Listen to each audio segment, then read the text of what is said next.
The hack and slash genre has always been my favorite of all time, and I guess the more specific name here would be character action game.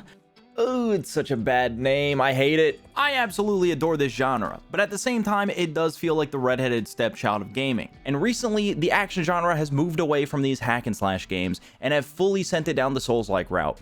And this isn't me downplaying that genre. I love Souls-likes. I mean, hell, after Lies of P Overture, I would genuinely put Lies of P in one of my favorite games of all time. But it really does feel like that's all we get 90% of the time. Within the last few years, I could really only name like a handful of prominent hack and slash games that have actually come out. You had FF16, which I absolutely love. You had Hi-Fi Rush and Grand Blue Fantasy, which were great. And I mean, how could anybody forget everybody's favorite game of all time, Lost Soul aside?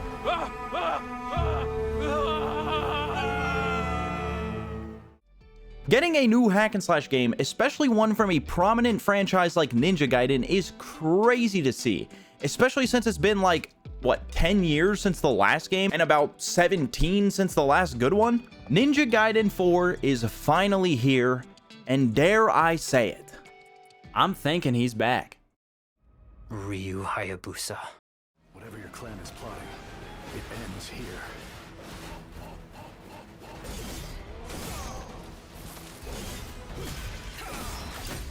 Wait. Hold on. Wait a minute. So you don't exactly play as the Hayabusa for most of this game, but rather you play as the new edgelord in town, Yakumo, who is basically Platinum's OC after they read Tokyo Ghoul. He is a brand new character this series who has the power to control blood, because of course he does.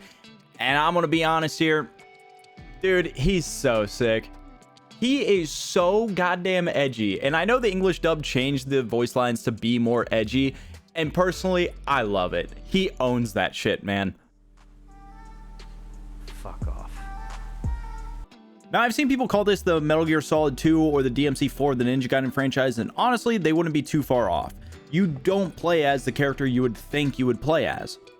It's not like they replaced Ryu with Yakumo, like you still play as Ryu throughout the game, but for the majority of the game, you are playing as Yakumo.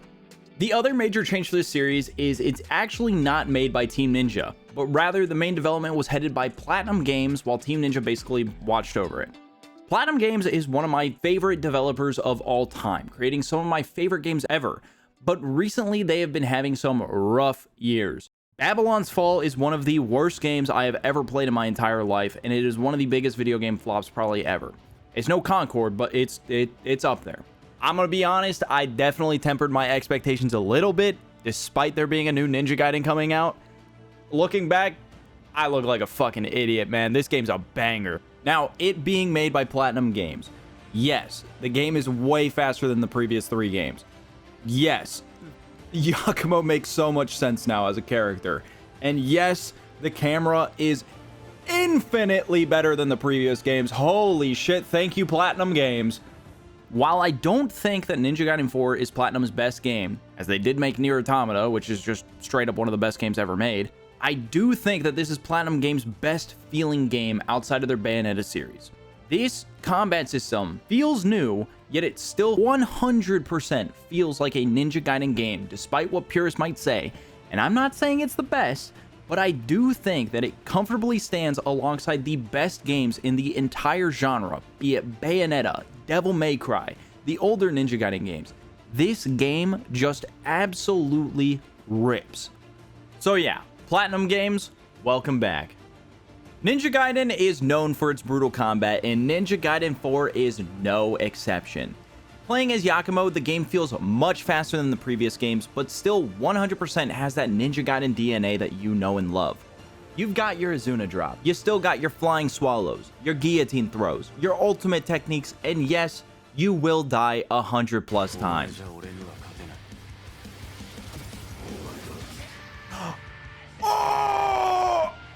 And of course, you still got your brutal obliteration kills where you delimb somebody and then you just walk up to them and you just rip them apart in like 30 different animations, and it feels so goddamn good. All of these animations are completely different depending on what weapon you're using and like where you hit them from, And speaking of weapons, this is the first game in the series where there's actual weapon swapping, a thing that I have wanted so badly from this series. I don't understand why they never had it before. And then alongside these weapons, you have your Blood Raven form, which your Blood Raven form is a new mechanic in this game where you have a new gauge that increases as you do damage and kill enemies and obliterate them, and it decreases as you use these Blood Raven moves. So for example, when using the dual katanas, the Blood Raven moveset turns you into a Rivers of Blood abuser. The fencing sword turns into a big ass drill that is so broken against bosses. You got the staff that turns into a big ass hammer so you can just bang some dudes. And you got the random bullshit go weapon, the assassin's tools. And the Blood Raven for this, well, you just get more random bullshit throw at people. And bro, this weapon is one of the most fun weapons I have ever used in a video game, period. I love this shit. If it's not in the next Ninja Gaiden game, I don't want it. You can use these moves anywhere in your combo, and it's really satisfying, but the biggest thing you want to look out for is these specific red moves that every enemy pretty much has, and every boss has multiple of. These are basically what you see in other action games where you have to use a specific move to counter that move, and it's so satisfying hitting it, especially because this game does a thing where if you do it like late in the animation, like right before they're about to attack, you get an even bigger stagger window than you normally would if you popped it early. And this being a Ninja Gaiden game, enemies are going to block the hell out of you. So one way to get around that is to use whatever Blood Raven move floats your boat. They also do this thing that I really like, where even if you got an enemy in the air and you are juggling the hell out of them, they can start parrying you back. And if you don't break that parry using one of your Blood Raven moves, they can completely stop your combo and you can be punished big time.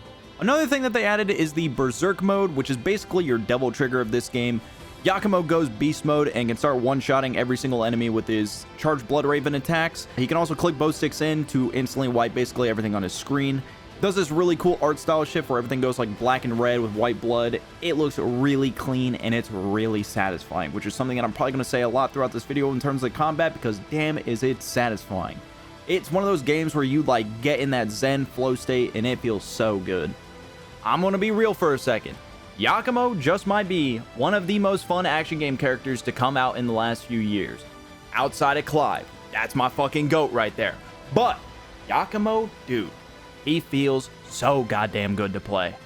Like, his first game, he's already this cool. I can't even imagine if they do make a Ninja Gaiden 5 or like a Ninja Gaiden 4 Black. I can't even imagine what else they add to this guy, because he's like the jack of all trades and the master of all of them at the same time. Like, dude, Yakumo is sick, man. And before people jump in the comments and call me an idiot for that take, listen, I get it. I am an idiot. But I may like Yakumo more than Ryu in this game, but hear me out. Ryu is insanely OP. Despite only having one weapon, he is without a doubt so much stronger than Yakumo, which is nice to see because I know a lot of people were worried that they would heavily nerf Ryu in this game. And even in terms of story, I think they did a solid job of making it feel like Ryu is just that guy. Ryu doesn't have any Blood Raven form since he only has one weapon, but instead he has the Gleam mechanic, which basically makes you dash through an enemy over and over again, just absolutely ripping them apart, and it does so much damage. You still have your Ninpo, which is really strong, although I do feel like the Phoenix one's like kind of dog shit. If there is one thing that I wanted more of from Ryu, is probably the thing that most people wanted as well. More weapons. I know we're getting another one in the DLC, maybe more, we don't know anything about it yet, but man, imagine if we had the Scythe, the Kusarigama, the Claws, the Tonfas. Dude, Ryu already feels great, but we could have had the best Ryu, period. I think the funniest part about playing this character is that, like, when you're playing Yakumo and you got the platforming sections, like, you're grinding on rails because you got his soaps on, you got a surfboard when you need to go across water, you got a glider when you got to fly through the air. Meanwhile, Ryu's moving around the map like this.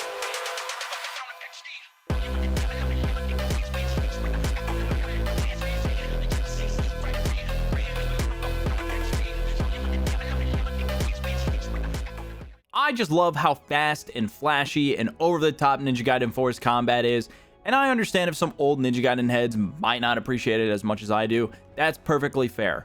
But I think if there's one thing that for the most part we can all agree on, Ninja Gaiden 4's bosses are a huge step up over the dog shit bosses from the original 3.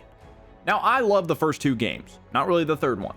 But Team Ninja fumbled big time here. Like, no kidding, 90% of the bosses are straight up doo-doo shit outside of like Doku, Genshin, and Alma. Like, they were bad, man. Ninja Gaiden 4 has actual 1v1 well-made bosses. Well, not you guys. For the most part, Platinum did great here.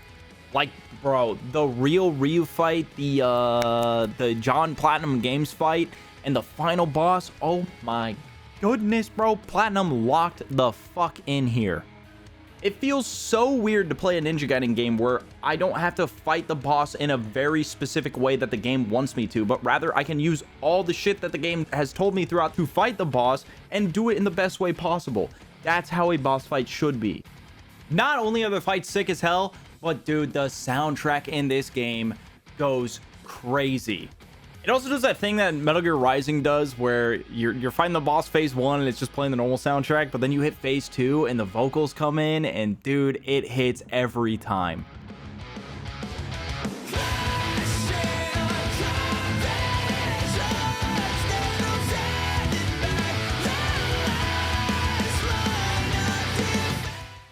Also, gotta shout out Victor Borba. This dude has been on a generational run since Bury the Light came out.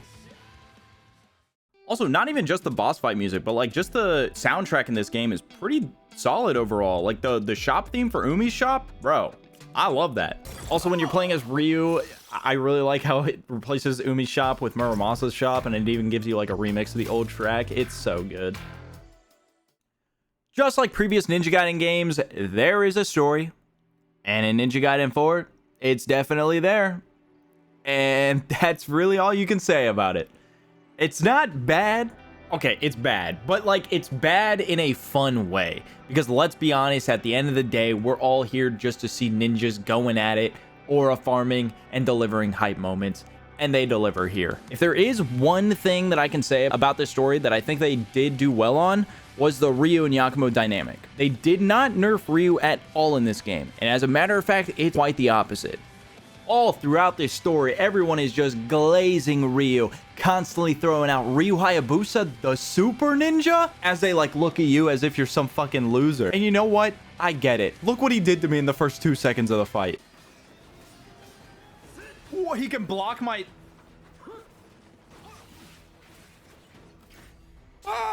Now, this was a scripted loss, and I'm sure you could probably beat him if you're some like Ninja Gaiden wizard. I'm not. What a shocker. But later in the story, you do actually fight Ryu in a actual boss fight.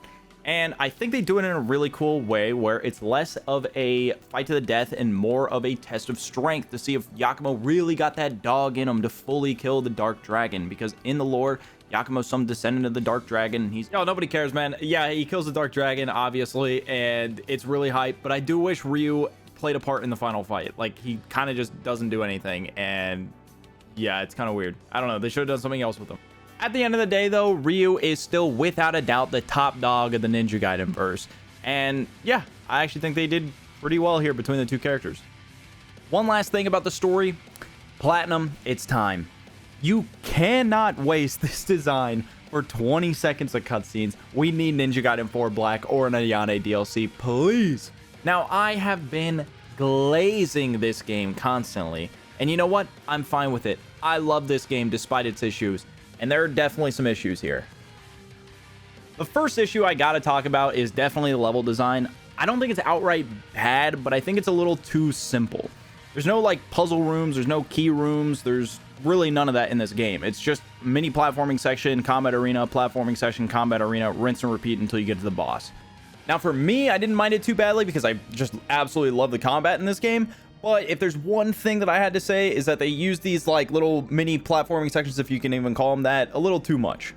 There are hidden things like side quests that you can do where you basically like eliminate a mini boss or you might eliminate a few dudes. That's kind of cool, but I kind of wish we had more of that. There's also the purgatory challenges where the game's at its like peak difficulty outside of the bosses. Those are really cool, but once again, I wish we had more of that. I think another game that I can definitely compare this to would be something like Devil May Cry 5, where I feel like most people would agree that game is peak, right? But I also think that the levels in that game are a little boring. It starts out really strong, but by the midway to the end of the game, it's kind of like you're going through the same area over and over again. Everything feels really samey. And I feel like Ninja Gaiden 4 has the same issue where you're going through the combat and you're like, dude, this is the craziest shit ever. And then you're walking around afterwards and you're just like, I feel like I've been here before. I think if there's one thing that I can generally say is bad in this game, which I know a lot of people have already brought up, is the checkpoint system. So basically there's no manual save in Ninja Gaiden 4, which is fine if the checkpoint system was better, but it's not here. For some reason, there's no save after you leave Umi's shop. So if you buy, like, say, your health items, and you go to Tyrant, and you buy your character upgrades, and then you might pause the game and buy some weapon upgrades. Then you go into Purgatory Arena, and it being Ninja Gaiden, you die. When you respawn, you now have to rebuy every single thing that you just bought and do it all over again. Why? I feel like just having a save after the Umi shop would just solve all of these issues. Now I've already addressed the elephant in the room, which is Ryu. He should have had more playtime. I think what we got from him is cool, but I don't know, with it being a mainline Ninja Gaiden game, it should have been focused more 50-50 on Ryu. Like, if Ryu is your favorite character ever, I can understand how you wouldn't vibe with Ninja Gaiden 4, especially as much as I have. And if you don't like Yakumo, then what's wrong with you, man? Despite my issues with Ninja Gaiden 4, I think this is definitely the second most fun game that I've played this year, behind Expedition 33. This is pretty much every single thing that I've wanted out of a Ninja Gaiden game. Way faster gameplay, weapon swaps, better bosses, a more hype soundtrack. Dude, the list just goes on and on and on, and yeah, I know the level design's a little basic, and the checkpoint system might suck ass, but at the end of the day, dude, it's a Ninja Gaiden game, and I'm ripping dudes apart, and I'm having a good-ass time doing it. It's also really nice to see Ninja Gaiden make a crazy comeback this year. Ninja Gaiden Ragebound was great. Ninja Gaiden 2 Black was great. And Ninja Gaiden 4 I absolutely love. Now, I know there's going to be fans out there that don't appreciate Ninja Gaiden 4 as much as I do. That's perfectly fine. But at the end of the day, Ninja Gaiden 4 at its absolute lowest is still so much better than Ninja Gaiden 3. Dude, that game sucked. I don't know how you couldn't be happy with Ninja Gaiden this year. And to all the losers that think that Ninja Gaiden 4 isn't a real Ninja Gaiden game, bro, shut the fuck up. You are the same goddamn idiots that look at Silent Hill F or FF16 and say that those aren't real games in their respective franchises. But they are, and they're damn good at what they do. And Ninja Gaiden 4, yeah, it's not exactly like Ninja Gaiden 2, everyone's favorite Ninja Gaiden game, but guess what? It's not supposed to be. It's different, and it's great, and it's still Ninja Gaiden, and it's fucking awesome. This game is fucked up, just like every other Ninja Gaiden game before. You are lying to yourselves if you try to pretend that the first 3 games are like perfect masterpieces. But that's what makes these games hit so hard, because when they fucking hit, they hit like no other.